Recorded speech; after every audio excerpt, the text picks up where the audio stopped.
Moni Moni, Dad and I regret that we are unable to attend this event in person, but we, as a family, we have enjoyed a trip down memory lane while preparing this presentation.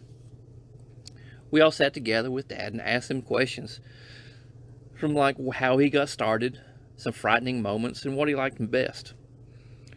So how he got started. Dad began his work in South Texas after completing the Bible training work in Kerrville, accompanying W.T. Smith, G.B. Shelburne Jr., Elmore Johnson. They traveled around Texas and Oklahoma on various preaching trips. In the early 1960s, the congregation in Ballinger, Texas, was looking for a missionary to work in Malawi, Africa, at a place called Namicongo, which translates out to the place of the lions.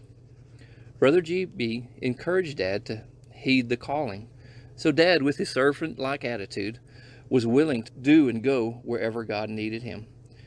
So in 1964, our family, which consisted of Mom and Dad, 3 of us kids, Melanie, of course, would have to catch up later down the road, we set out for Malawi for a 2-year term, which it was all it took to get Dad hooked, and he ended up serving 36 years total. The Malawians were very friendly, welcoming, and willing to help, and eager to learn about Christ. So when we asked him about something that was challenging, Dad told us about the early years where there was no electricity, no indoor plumbing, that Namicongo was located in a remote and primitive area, which was quite different from living in the United States. But it was all very exciting.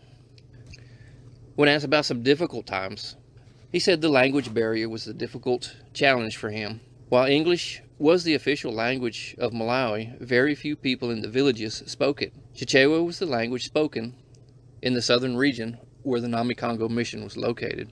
Even though Dad began studying Chichewa before moving to Malawi, it took around 2 years of living and working with the Malawians before he was able to start writing and preaching his own lessons in Chichewa without the help of a translator. He said it was also quite challenging having to go from teaching 3 lessons a week to stay in the States to teaching daily lessons in Malawi. So when we asked him what he liked most about Malawi and the work there, he said it was the Malawian people themselves, and by far the best part of his experience.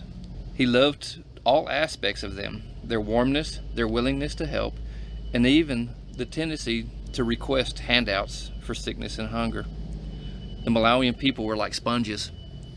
They were willing and desired to learn about Christ.